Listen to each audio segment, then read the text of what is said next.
Now the topic is why GST applied. A very basic question and very important question. इस topic में हमें ये सीखने के लिए मिलेगा कि पुराने टैक्स डिजाइन में, पुराने टैक्स इनडायरेक्ट टैक्स सिस्टम में प्रॉब्लम्स क्या क्या थी. Problems in old tax indirect tax system में प्रॉब्लम क्या थी जिसके कारण हमें जीएसटी लाना पड़ा. एक ये क्वेश्चन जो प्रॉब्लम्स वाला क्वेश्चन है इज वेरी इंपॉर्टेंट. दूसरा, हमें बेनिफिट जानने को मिल जाएंगे, इंपॉर्टेंस जानने को मिल जाएंगी, बेनिफिट्स ऑफ जीएसटी. इसका आंसर भी, इस क्वेश्चन का आंसर भी आपको यहीं से मिल जाएगा. मैं आपको ये इस क्वेश्चन का आंसर एक डिफरेंस लेकर समझा देता हूं. हम डिफरेंस फॉर्म में करें तो यहाँ पे ओल्ड टैक्स सिस्टम यहाँ और जीएसटी न्यू टैक्स सिस्टम यहाँ. बेसिस ले लेते हैं. सबसे पहले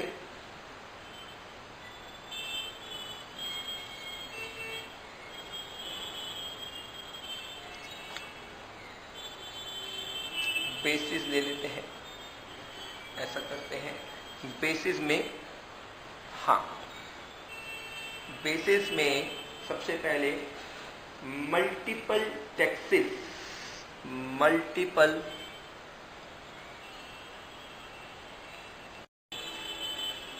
first point is multiple taxes.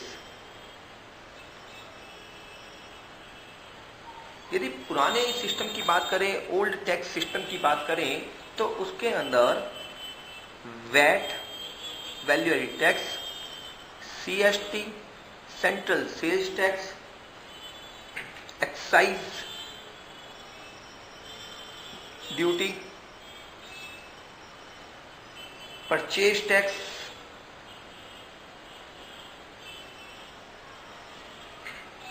Service tax. There were so many taxes. Tax on betting, tax on gambling,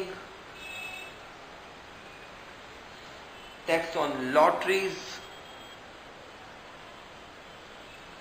luxury taxes, entertainment tax.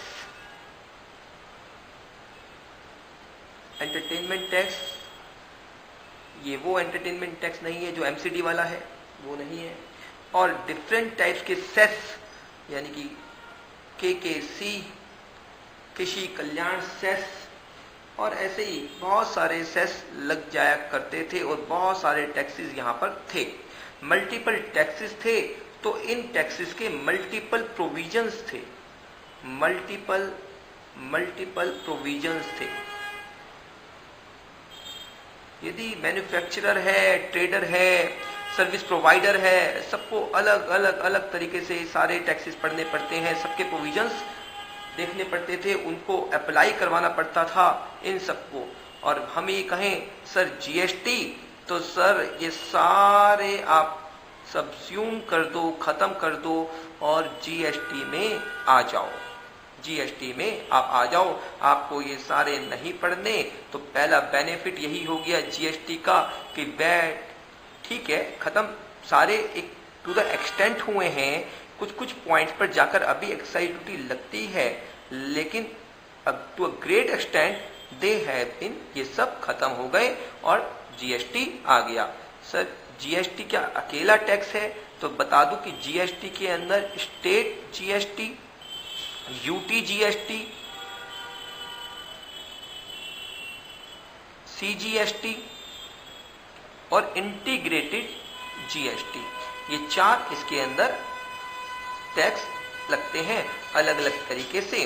बस ये सारे खत्म और जीएसटी में ये सब आपको करने पड़ेंगे. तो बेनिफिट दिख रहा है क्लियर कि मल्टीपल प्रोविजंस की जगह in act different multiple sections हो जाते थे. यहाँ सिर्फ जीएसटी में सीजीएसटी सबसे बड़ा एक्ट है, वही पढ़ना पड़ेगा. एसजीएसटी तो सेम सीजीएसटी जैसा ही होगा और यूटी जीएसटी भी ऑलमोस्ट सेम ही होगा. सेकंड जो प्रॉब्लम थी, इसके अंदर कमी थी, वो थी टैक्सेबल इवेंट की। टैक्सेबल इवेंट की प्रॉब्लम थी। टैक्सेबल इवेंट मैन्युफैक्चर के पॉइंट पे मैन्युफैक्चरिंग या डीम्ड मैन्युफैक्चरिंग क्या होता था वो देखना पड़ता है, डिफरेंस करना पड़ता था इसमें। सेल्स या डीम्ड सेल्स क्या होती थी वो देखना पड़ता था।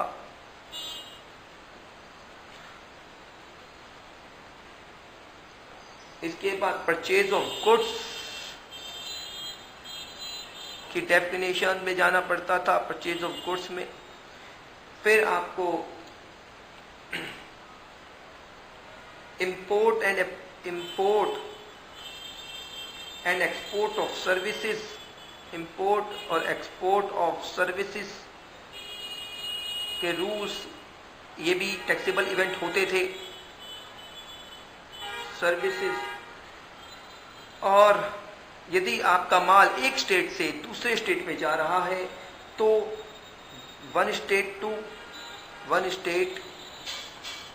अदर स्टेट जा रहा है, आपका माल टू अदर स्टेट जा रहा है तो क्लियरेंस करवानी पड़ती थी और उसमें 5 से 7 घंटे लग जाया करते थे आराम से।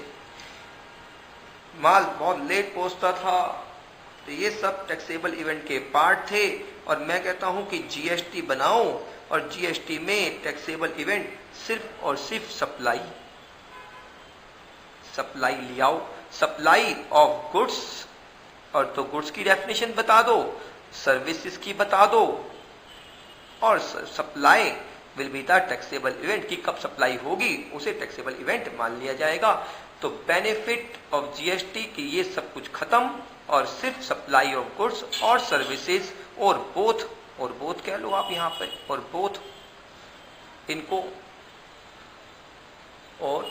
बोथ इनको टैक्सेबल इवेंट में रखा गया under GST.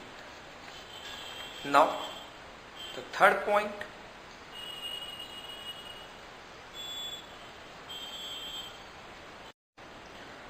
now in old tax system and after GST, main difference is tax credit।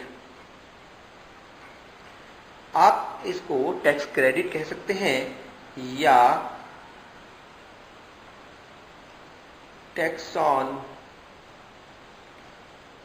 Tax कह लें या कास्केडिंग इफेक्ट कह लें। जब भी आप ओल्ड टैक्स सिस्टम पढ़े, जीएसटी से पहले का सिस्टम पढ़े इनडायरेक्ट टैक्स का, और आफ्टर जीएसटी पढ़े, तो आपको एक पॉइंट सबसे ज्यादा सुनने को मिलेगा, that is cascading effect.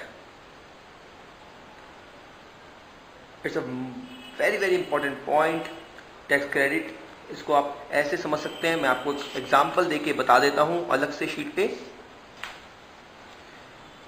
Suppose mister A, इन्होंने रॉ मटेरियल परचेज किया था, इन्होंने रॉ मटेरियल परचेज किया, रॉ मटेरियल परचेज किया था 100 रुपीज का, जिस पर इन्होंने एट द रेट 18% वैट पे किया।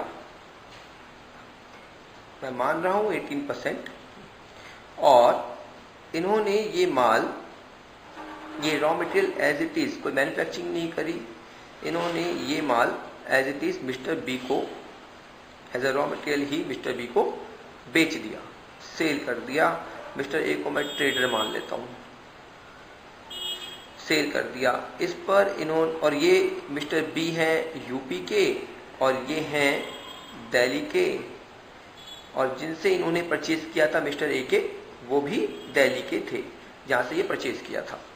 तो दिल्ली से दिल्ली में परचेज किया, वैट लग गया, दिल्ली से यूपी में इन्होंने सेल कर दिया, सीएसटी लग गया, सेंट्रल सेल्स टैक्स लग गया। यहाँ अब होता यह है कि यदि इन्होंने ये 100 वाला 150 का आगे सेल आउट कर दिया और इस पर इन्होंने मान लेते हैं, मैं सिर्फ मान के चल रहा हूं, ऐसा होता नहीं है, रेट डिफर हो सकते हैं, इन्होंने 20% रेट से CST पे कर दिया जो कि ये 30 रुपीज है। अब पॉइंट ये होता है कि मिस्टर ए ने मिस्टर बी से 30 रुपीज कलेक्ट किए होंगे, मिस्टर ए ने पहले 18 रुपीज पे कर दिए होंगे। अब मिस्टर ए ये चाहते हैं कि भाई 18 तो मैं पे कर चुका, इस 30 में से 18 माइनस करके 12 रुपीज और पे कर देता हूं गवर्नमेंट को, तो इनका जो डिफरेंस आता है वो आता है 12 रुपीज। ओके, तो इसका मतलब मिस्टर ए इस 18 रुपए का क्रेडिट लेना चाहते हैं, लेकिन पुराने टैक्स सिस्टम में जो वैट था वो था स्टेट, यानी कि दिल्ली गवर्नमेंट के पास ये जाता था, और CST था सेंटर का, यानी कि सेंट्रल गवर्नमेंट इसको ले रही थी। अब दिल्ली गवर्नमेंट और सेंट्रल गवर्नमेंट आपस में इन दोनों अमाउंट को सेट करने के लिए, सेट ऑफ करने के लिए तैयार नहीं होते थे। इसका मतलब ये 12 रुपए का क्रेडिट आपको नहीं मिलता था पुराने टैक्स सिस्टम के अंदर। इट मींस अब जो टैक्स लगेगा वो मिस्टर ए क्या करते थे कि उन्हें पता है बेनिफिट तो मिलना नहीं, तो इसलिए वो 100 रुपीज में 18 जोड़कर ये इसकी रॉ मटेरियल की इसकी कॉस्ट बढ़ा लिया करते थे और उस पर अपना प्रॉफिट बुक किया करते थे। इसका मतलब कॉस्ट इंक्रीज हो गई यहां पर रॉ मटेरियल की जो इन्होंने इनको बेचा।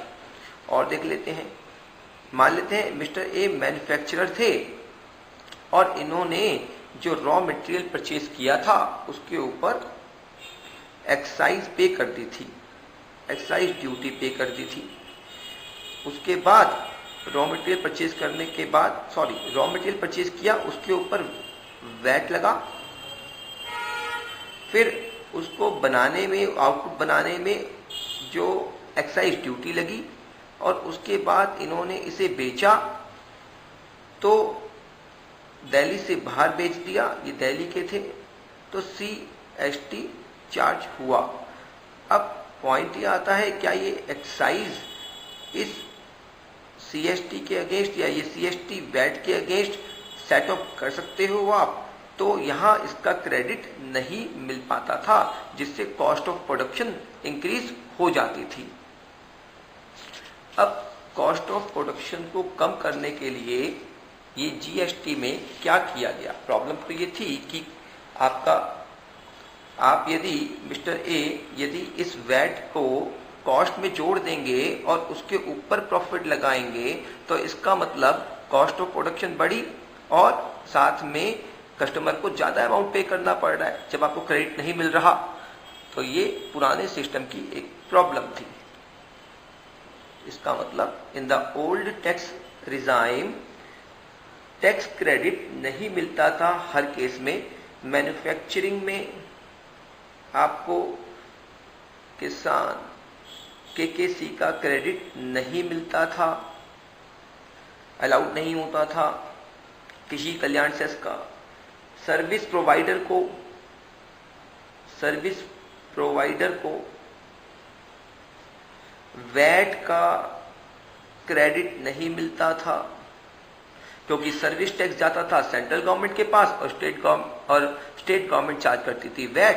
तो सेंट्रल स्टेट से ये सेट ऑफ नहीं करती थी, तो वैट का क्रेडिट नहीं मिलता था। ऐसे ही ट्रेडर को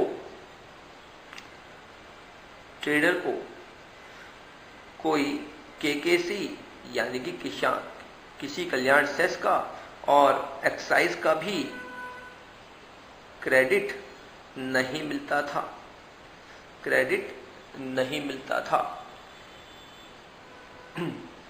नाउ इन GST में सबसे बड़ा जो सुधार किया गया वो ये GST का बेनिफिट कि यहां बनाए गए 3 तरह के टैक्स, एक तो CGST, एक IGST, एक SGST। CGST सेंटर को मिलेगा, SGST स्टेट को मिलेगा, IGST तो मीडिएटर टैक्स है, दोनों में बढ़ जाएगा। होता सेंटर का है बट दोनों में सेंटर कलेक्ट करके स्टेट को दे देगा, कुछ अपने पास रख लेगा। होता क्या है कि CGST के अगेंस्ट आपको CGST का क्रेडिट मिल जाएगा, IGST के अगेंस्ट IGST का क्रेडिट मिल जाएगा, SGST के अगेंस्ट SGST का क्रेडिट मिल जाएगा। तो क्या यहाँ जो ये वाला है IGST और SGST और CGST और IGST, क्या क्रॉस भी ये मिल जाएगा? तो आंसर इज यस, यहाँ से ये भी और यहाँ से ये भी मिल जाएगा।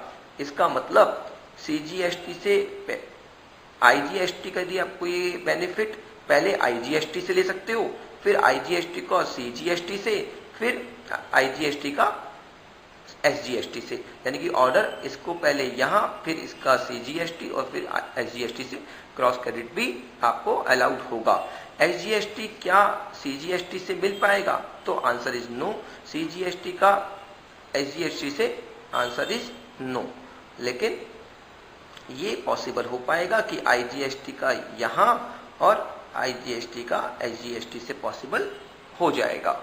इसका मतलब क्रॉस क्रेडिट अवेलेबल हो गए तो आपको टेंशन नहीं, आपकी जो कॉस्ट ऑफ प्रोडक्शन है या कॉस्ट ऑफ सेल्स है उसमें आप टैक्स ना जोड़ें, सिर्फ वैल्यू एडिड ही रखें और इससे कॉस्ट कम हो जाएगी, सेल प्राइस भी आपका इफेक्टिव होगा, कम हो जाएगा। एक और देख लें, डबल टैक्सेशन की भी एक प्रॉब्लम थी ओल्ड टैक्स डिजाइन में। For example in the case of restaurant आपको ये नहीं क्लियर था कि ये सर्विस है या ये गुड्स आप सोल्ड कर रहे हैं, तो इसमें सर्विस टैक्स भी इन्वॉल्व था प्लस वैट भी इन्वॉल्व था। पुराने बिल उठा के देख सकते हैं आप, रेस्टोरेंट के 20% तक टैक्स लगता था, यहाँ पर सर्विस टैक्स और वैट को मिलाकर। इसी तरह वर्क्स कॉन्ट्रैक्ट में भी, वर्क्स कॉन्ट्रैक्ट के केस में भी यहाँ सर्विस टैक्स और वैट दोनों अप्लाई हो जाया करते थे। सेम सॉफ्टवेयर के केस में, सॉफ्टवेयर के केस में भी प्रॉब्लम आती थी कि सर्विस भी दे रहे हैं पर्सन जो सॉफ्टवेयर क्रिएट कर रहे हैं और उन पे वैट भी लग जाया करता था। बट इन GST ये प्रॉब्लम समझ ली, तो GST में इसे सॉल्यूशन दे दिया गया। रेस्टोरेंट के केस को स्पेशली कह दिया गया ये तो भैया सर्विस है, इसे सर्विस मान लिया गया और इस पर सीधा सीधा 5% टैक्स लगा दिया गया कि आपको 5% टैक्स देना है। फायदा कितना फायदा हो गया, आप रेस्टोरेंट में जाते थे 20% टैक्स और अब 5% टैक्स। वर्क्स कॉन्ट्रैक्ट में भी इसे सप्लाई ऑफ सर्विस ही मान लिया गया। इसी तरह सॉफ्टवेयर में अंडर GST स्पेशली कहा गया कि यदि सॉफ्टवेयर कस्टमाइज्ड है, आपने अपने अकॉर्डिंग, बिजनेस के अकॉर्डिंग से कस्टमाइज्ड करके बनवाया है, तो उसे हम सर्विस मानेंगे, सर्विस मान लेंगे। और यदि आपने इसको एज इट इज खरीद लिया है, बना बनाया रेडीमेड परचेज किया है, तो उसको हम गुड्स मानेंगे। लिख दिया गया, लड़ाई झगड़ा सारा खत्म कर दिया गया।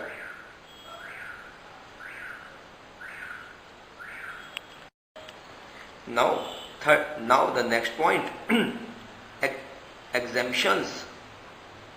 कहां कहां पर आपको टैक्स में छूट दी गई थी? तो पुराने टैक्स सिस्टम में आपको सारे ही लॉस पढ़ने पड़ते थे। एक्साइज लॉस पढ़ें आप, सारा एक्साइज लॉ पढ़ें, फिर आप सर्विस टैक्स पढ़ें, कस्टम पढ़ें, वैट पढ़ें, हर स्टेट का अलग अलग वैट की आपको नॉलेज होनी चाहिए थी। तो एक्साइज लॉ में भी बहुत तरह की एग्जम्पशंस अवेलेबल थी, इंक्लूडिंग एग्रीकल्चरल सप्लाईज के ऊपर यहाँ एग्जम्पशंस। तो वेरियस एग्जम्पशंस थी यहाँ, इंक्लूडिंग एग्रीकल्चर। सर्विस टैक्स पर, सर्विस टैक्स के मामले में भी यहाँ बहुत सारी एग्जम्पशंस अलग अलग अवेलेबल थी और 10 लाख रुपए तक की एक थ्रेशोल्ड लिमिट थी जहाँ उसके ऊपर टैक्स लगता था। उसके ऊपर रजिस्ट्रेशन करवाना पड़ता था। तो 10 लाख रुपए तक की जो थ्रेशोल्ड लिमिट थी वो याद रखनी पड़ती थी। अलग अलग एग्जम्पशन, नेगेटिव लिस्ट अवेलेबल थी सर्विस टैक्स की, सर्विसेज की नेगेटिव लिस्ट। और कस्टम्स के अंदर, कस्टम्स में बहुत सी एग्जम्पशंस, अलग वेरियस एग्जम्पशंस अवेलेबल थी। वैट में, वैल्यू एडिड टैक्स के अंदर आपको 10 लाख या 20 लाख की एक थ्रेशोल्ड लिमिट लगा रखी थी इन्होंने। ओहो, बहुत अलग अलग लॉज, अलग अलग एग्जम्पशंस, एक बहुत लंबी लिस्ट थी इस तरह से। बट यहाँ जीएसटी में आपके लिए सीजीएसटी एक्ट में सेक्शन 11 और आईजीएसटी एक्ट में सेक्शन 6 में स्पेसिफिकली एग्जम्प्टेड सप्लाईज यानी कि एग्जम्प्टेड सर्विसेज की लिस्ट यहां पर गिवन है। एग्जम्प्टेड सर्विसेज बता दिया कौन कौन सी होगी, और गुड्स भी बता दिए, एक लिस्ट बना दी कि कौन कौन से गुड्स जीएसटी काउंसिल बोल देगा तो काउंसिल की रिकमेंडेशन पर सेंट्रल गवर्नमेंट कह देगी कि नोटिफिकेशन निकालकर कि नोटिफिकेशन में आ गया, उस डेट से, एक पर्टिकुलर डेट से गुड्स और सर्विसेज एग्जम्प्ट हो जाएंगी। और यहाँ तो लिस्ट एक ही प्लेस पर है, आपको वही याद करनी पड़ेगी, वही देखनी पड़ेगी। तो इतनी सारी झंझटों से आपको छुटकारा मिल गया, आपको सिर्फ यही पढ़ना पड़ता है। यहाँ नेक्स्ट पॉइंट,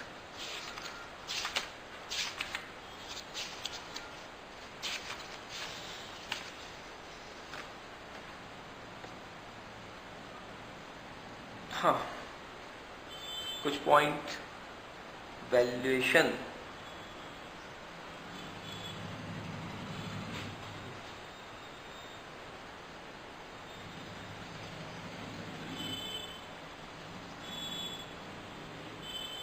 ये ओल्ड टैक्स सिस्टम और ये हमारा आफ्टर जीएसटी।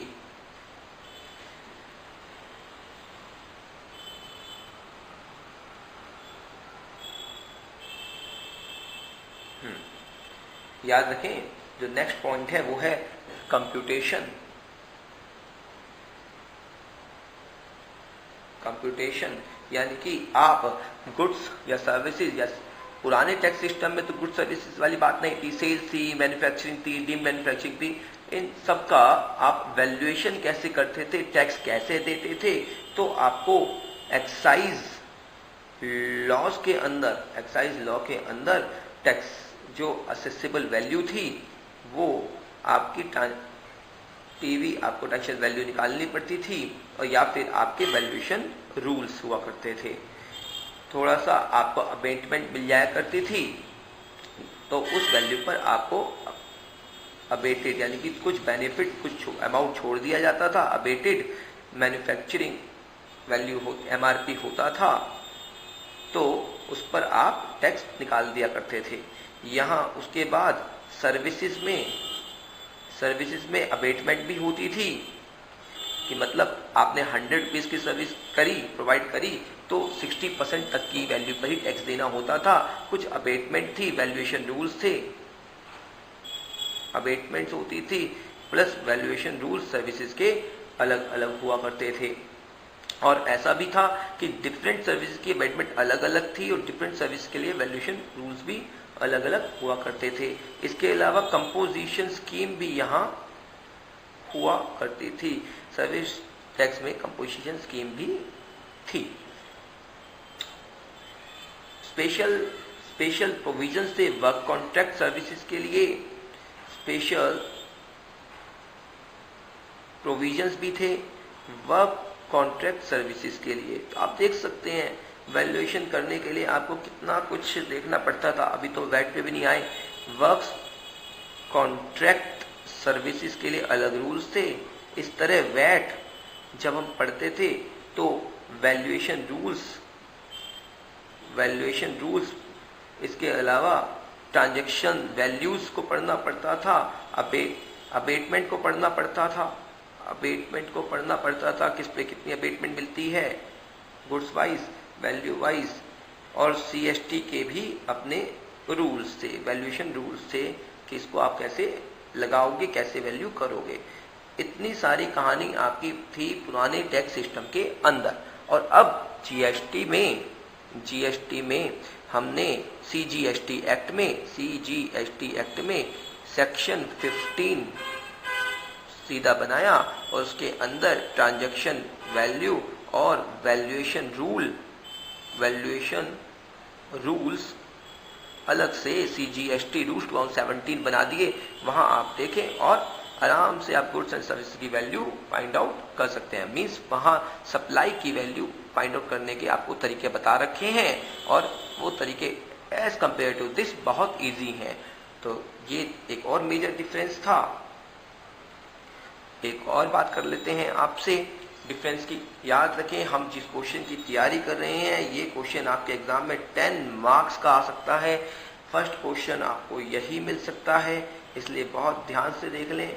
रेट्स देखें तो एक्साइज के अंदर रेट्स ऑफ टैक्सेस एक्साइज में 1%, 2%, 6%, 12.5%, 24%, 27%, 30%, ये सब रूल हुआ, ये सब रेट्स लगते थे। इस तरह वैट में अलग, सीएसटी में अलग, सर्विस टैक्स में अलग। It means there were various rates जो कि एक बिजनेसमैन को, एक सप्लायर को, एक मैन्युफैक्चरर को, एक ट्रेडर को याद रखने पड़ेंगे कि 1%, 4%, 12.5%, 20%। और वैट के केस में तो हर स्टेट का अपना ही रेट, जितनी स्टेट वाइज रेट्स वेरी करते थे।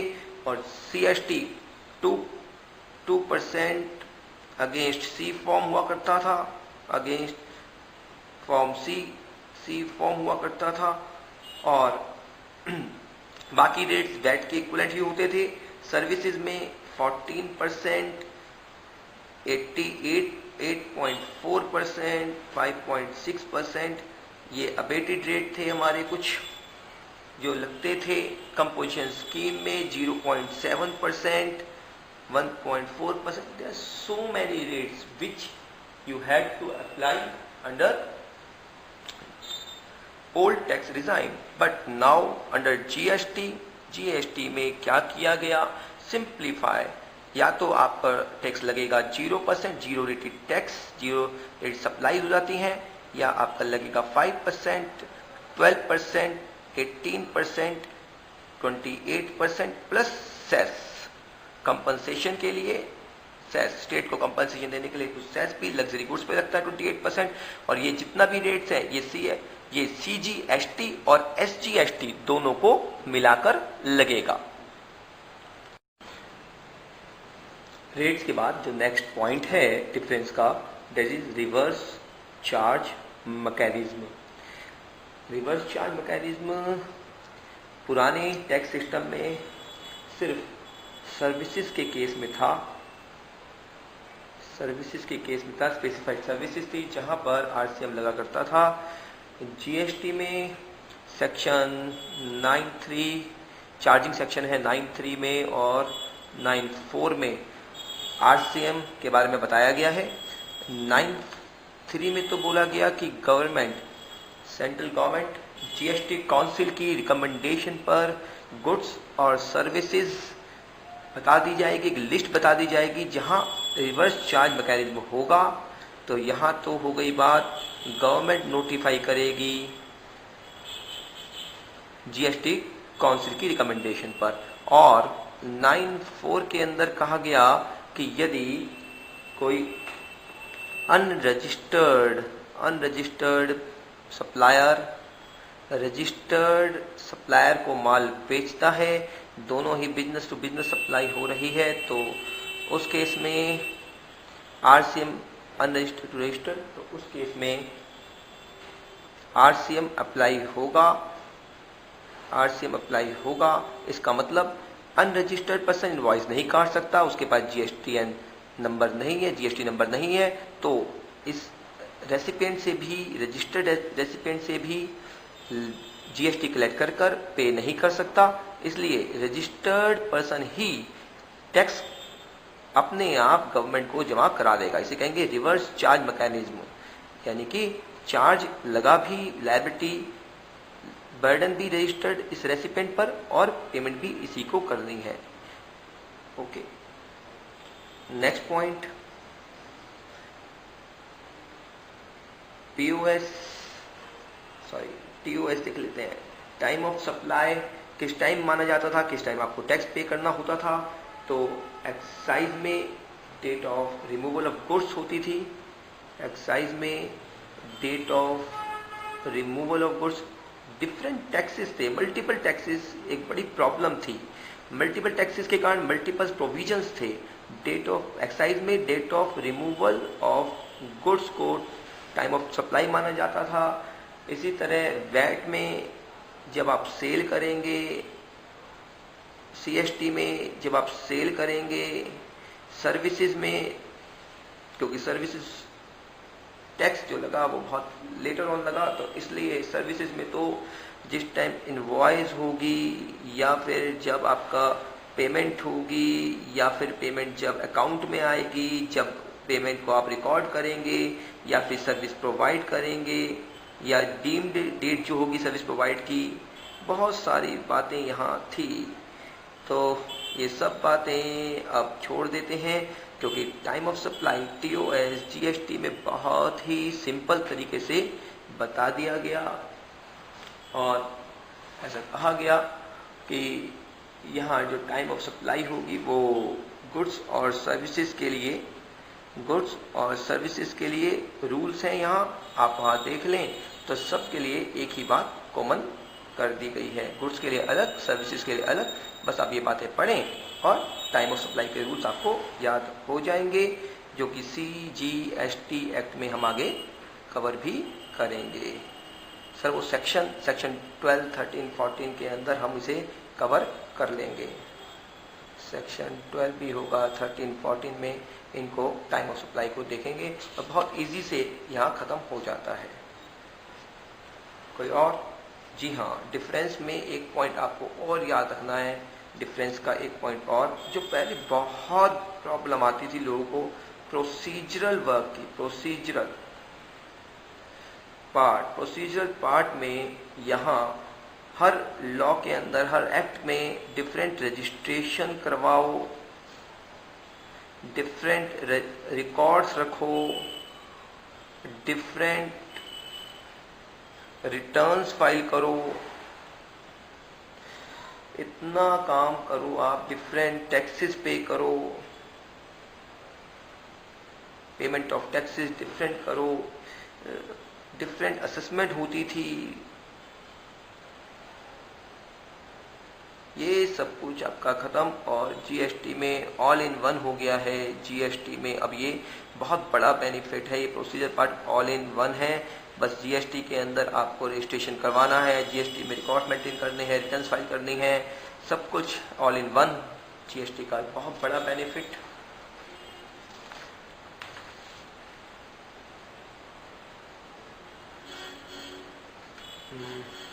एक डिफरेंस और सर कितने डिफरेंस हैं? 10 मार्क्स का है क्वेश्चन, लिखवा देता हूँ ताकि आपको प्रॉब्लम ना आए। तो applicability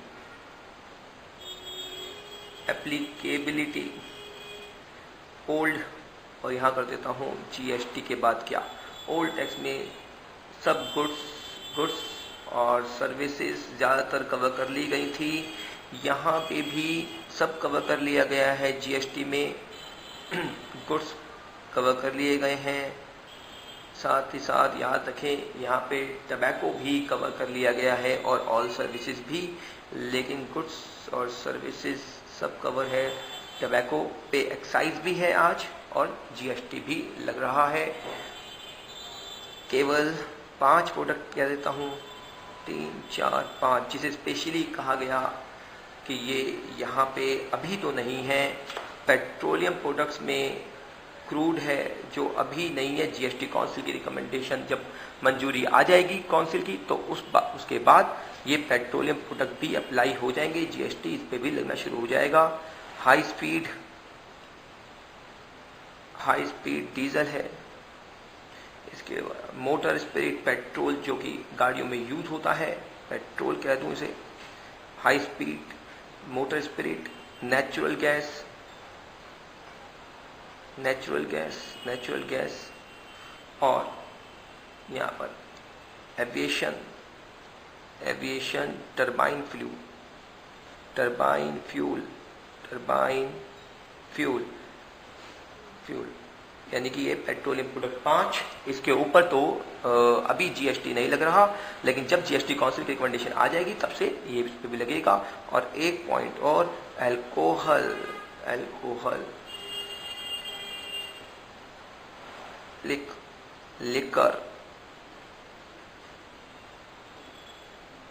liquor for human consumption, इसको तो स्पेशली जीएसटी से बाहर ही रख दिया गया है। टबैको पर लग जाएगा, अभी टबैको पर तो यहां भी लग रहा है और यहां भी लग रहा है। लास्ट,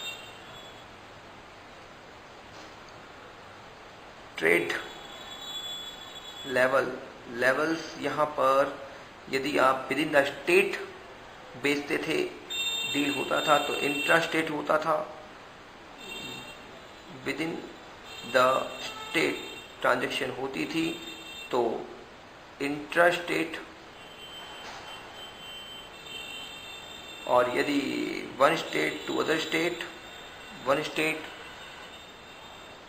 स्टेट होता था तो इंटर स्टेट होता था, और one nation to other nation, तो इसको हम वन नेशन, इंडिया से आप बाहर माल बेचें, one nation to other nation होता था, तो इंटरनेशनल ट्रेड कह दिया करते थे, इंटरनेशनल ट्रेड। बट जीएसटी में इंट्रा और इंटर बस दो ही रह गए। इंट्रा तो यही, और ये दोनों इंटर स्टेट सप्लाई कहलाएंगी। Intra within the state वाला, और inter one state to other state, and from India to other, inter state supplies कहलाएंगी। ये था मेजर डिफरेंस दोनों के बीच में। एक बार फटाफट से रिवाइज करने की, major difficulties in old tax system क्या था, मेजर डिफिकल्टीज क्या थी। पहला था मल्टीपल टैक्सेस, जो आप हमेशा याद रखेंगे। मल्टीपल टैक्सेस लग जाया करते थे, जैसे रेस्टोरेंट पर, वर्क्स कॉन्ट्रैक्ट पर, और बाद में इसे जीएसटी में सिंगल टैक्स लगवा दिया गया। सेकेंड, कास्केडिंग इफेक्ट, क्योंकि आईटीसी इनपुट टैक्स क्रेडिट नहीं मिल रहा था, एक्साइज ड्यूटी और वैट को आप आपस में क्रेडिट नहीं ले पाते थे, तो उस केस में कॉस्ट बढ़ा दिया करते थे, टैक्स ऑन टैक्स लग जाया करता था। Cascading effect was the major difficulty, और इसको टू अ सर्टेन एक्सटेंट इन्होंने कम कर दिया, खत्म ही कर दिया। नो, कुछ एक आध पॉइंट छोड़ दें जहाँ पे होता है अभी भी, नो कास्केडिंग आफ्टर जीएसटी। इसके अलावा आपको मल्टीपल टैक्सेस, बहुत सारे टैक्स लग रहे थे। डबल टैक्सेशन में रेस्टोरेंट पे डबल टैक्सेशन, बच्चों को यहाँ और यहाँ प्रॉब्लम हो सकती है। मल्टीपल टैक्सेशन में excise, custom, excise, VAT, CST, ये सब, और एंट्री टैक्स, या सो मैनी टैक्सेस जो कि सबस्यूम हो गए सिंगल टैक्स जीएसटी के अंदर। डबल टैक्सेशन में रेस्टोरेंट, वर्क्स कॉन्ट्रैक्ट याद रखें, जो कि अब नहीं है। No double taxation. इसके अलावा जो प्रॉब्लम थी वो थी आपकी ट्रेड बैरियर्स बड़ी प्रॉब्लम थी। जो कि अब नहीं है। आपको एक स्टेट से दूसरे स्टेट में माल ले जाना होता था तो आपको ऑक्ट्रॉय पे करनी थी, ऑक्ट्रॉय पे करनी होती थी और चेक करवाना होता था कि कितना माल जा रहा है। वहाँ रुक लिया करते थे, वहाँ बहुत टाइम लगता था, ट्रेड बैरियर्स होते थे। अब वो फ्री फ्लो हो गया है, फ्री फ्लो ऑफ ट्रेड हो गया। और एक पॉइंट और कह सकते हो आप, जो कि आपको, वैसे तो टैक्स क्रेडिट लिख चुके हैं बट फिर बता देता हूँ, टैक्स क्रेडिट नहीं अवेलेबल हो रहा था, नाउ टैक्स क्रेडिट अवेलेबल हो रहा है। टैक्स क्रेडिट आईटीसी आपको मिल जाएगा आराम से, इनपुट्स पर और कैपिटल गुड्स पर आराम से मिल जाएगा, सर्विसेज पर भी, इनपुट सर्विसेज पर भी आपको मिल जाएगा। इसके अलावा कंप्लाइंस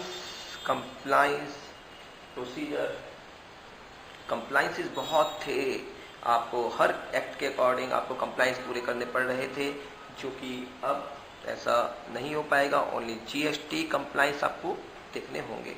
ये थी वो सारी डिफिकल्टीज और ये थे उनके सॉल्यूशन। ये सब बेनिफिट्स भी हैं जीएसटी के, आपको जीएसटी के बेनिफिट आ जाए तो यहाँ और प्रॉब्लम्स आ जाए तो ये, और डिफरेंसेस तो मैं आपको करा ही चुका हूँ।